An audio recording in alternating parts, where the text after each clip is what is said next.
Hey guys, it's Michael. Today is your Sunday, July 5th.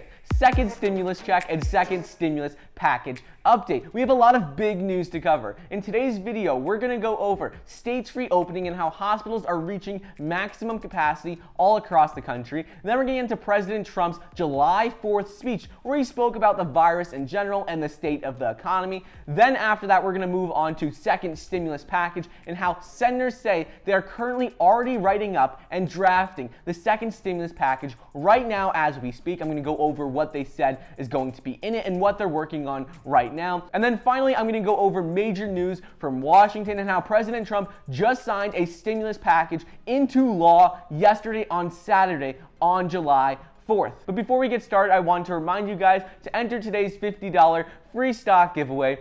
I'll be announcing the winner in my second video today. All you need to do to enter is like the video down below, be subscribed to the channel, and comment down below the 3 stocks I mentioned in my previous video. If you didn't see that video, I'll go ahead and link it down below so you can check it out. If you don't want to enter, you can still go ahead and get 2 free stocks valued up to $1,400 when you download the Webull investing app using the link down below. Anyways, let's jump right into it and let's first go over states reopening. So right now, cases are trending upward in 39 states and regularly reaching new single-day records every single day. So because of this, as many as 80% of community firework displays last night in large cities and in small towns had been canceled over fears that large gatherings could worsen the already alarming outbreaks happening across dozens of states in the country. Moving on, virus cases have started to soar in Texas, and a number of hospitals in Houston have seen a steep rise in caseloads,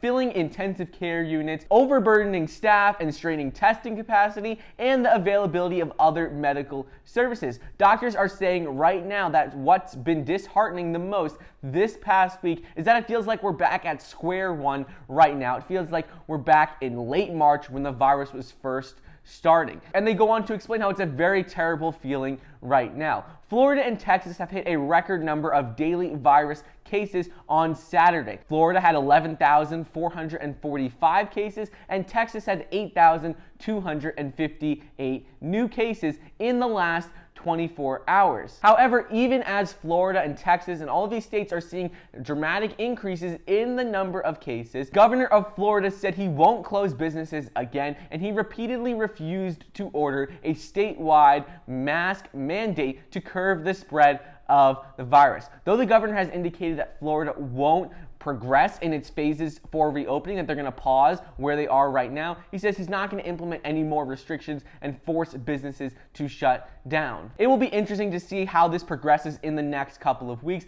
if they change their mind and they decide to implement more restrictions into place, but we're continuing to see a dramatic increase in the number of cases in states all across the south and western parts of the United States. Florida reported Saturday that 14.1% of those tested for the virus were tested positive, and in Texas, the positive rate was 13.1%. So that means out of every single person tested, 14% of those people tested positive in Florida, 13% of those people who were tested positive in Texas. According to the World Health Organization, they advise a safe level for governments to reopen businesses is when the positive rate is 5% or less. So according to them, states shouldn't be even open right now if we're seeing above a 5% positive test rate. Next up is President Trump hosted a July 4th event in Washington on Saturday, and he again waved away objections from some officials who were worried the virus could spread through the event's crowds. President Trump claimed that the abundance of testing right now is the only reason we're seeing cases rise. He has repeatedly said if we don't test as much, we won't see as many cases. I mean, we'll still have the cases, it's just people won't, I guess, know about them. But one thing to keep in mind with testing right now, he goes on to say death rates have been going down. But one reason this could be is because right now, the most people who are getting the virus, the drive in the spike, that is because the drive in the number of cases right now is mostly coming from younger people. Right now, the median age in Florida of people who are getting the virus is 35 years old. In Texas, the average age is between 20 and 39 years old. So right now, a majority of the people who are driving this increase in the number of cases are much younger. So it doesn't mean the virus is less deadly. It could just be that most people getting the virus right now and most people testing positive are younger people right now. Trump goes on to explain how he expects a vaccine long before the end of the year. And he says, despite recent spikes in the number of cases, he says, we've made a lot of progress. Our strategy is moving. And he says, he told everyone in the crowd that they've learned how to put out the flame. Well, right now they're still seeing increases all across the country, but we'll see how that goes if we see these cases in states across the South and West start to decline, or if we continue to see an increase moving forward. Moving on, we have big stimulus package updates from senators, and they're saying how they're currently working on the second stimulus package during the July recess. And the good news here is that a new section of the second stimulus package is already being drafted right now, according to the Labor HHS Education Appropriations Subcommittee Chairman Roy Blunt. He said that they already are currently working on the second stimulus package and parts of it, and they're already writing this up right now. He told reporters that he directed the panel to begin working on legislation that would provide funding for more testing, additional work on therapeutics, and vaccine research. He said that is the part of the second stimulus package that is currently being written up right now and that they are currently working on over the July 4th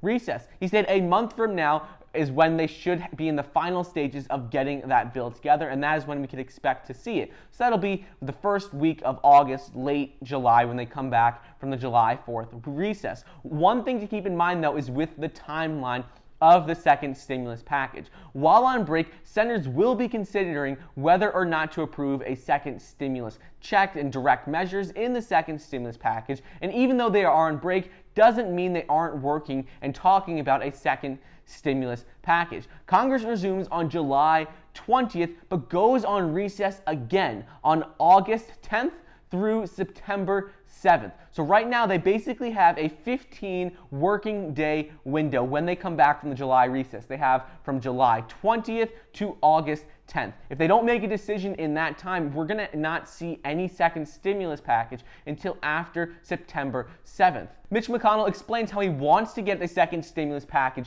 passed before the August recess on August 10th. However, if they don't make a decision before August recess, if they don't make a decision between July 20th and August 10th, he is not going to cancel the August recess, and they are not going to work during that August recess. So we wouldn't see anything until after that recess on September 7th. So I just wanted to point this out because basically right now, it's very promising that we will see a second stimulus package at the end of July and early August when they come back from the July recess. However, if they don't make a decision within those 15 days and we don't see a bill passed, then we're going to have to wait until after the August recess until September 7th. And then finally, let's get into the bill that President Trump just approved yesterday. So President Trump signed legislation Saturday extending the deadline for the PPP program and for small businesses to apply for this. Originally, the deadline was this past Tuesday night on June 30th. However, with this bill that he signed into law yesterday, they extended the deadline until August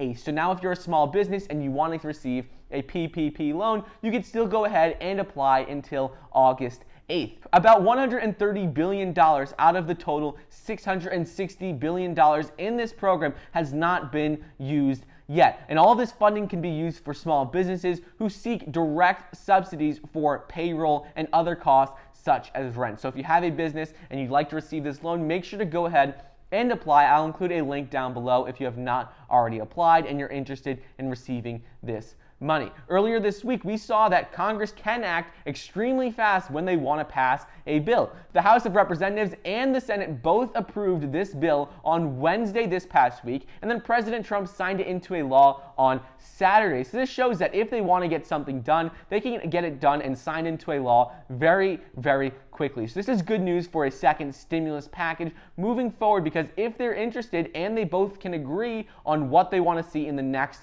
stimulus package, we can definitely see this pass very quickly after the July 4th recess. Anyways, that is just a quick update on what is going on in the world today with regards to second stimulus package, states reopening, and the PPP program for Sunday, July 5th. I hope you guys enjoyed today's video. Don't forget to enter today's $50 free stock giveaway. All you need to do is like the video down below, be subscribed to the channel, and comment down below the 3 stocks I mentioned in my video yesterday. I'll link it down below if you have not already seen that video where I announced the 3 stocks you need to comment for the giveaway. Don't forget to get your 2 free stocks valued up to $1,400 when you download the Webull investing app using the link down below. Join our Power of Finance investors group if you're interested in the stock market, investing, or how to make money in general. Thank you so much for watching. Please be sure to like the video down below, leave a comment, and subscribe, and I'll see you guys next time.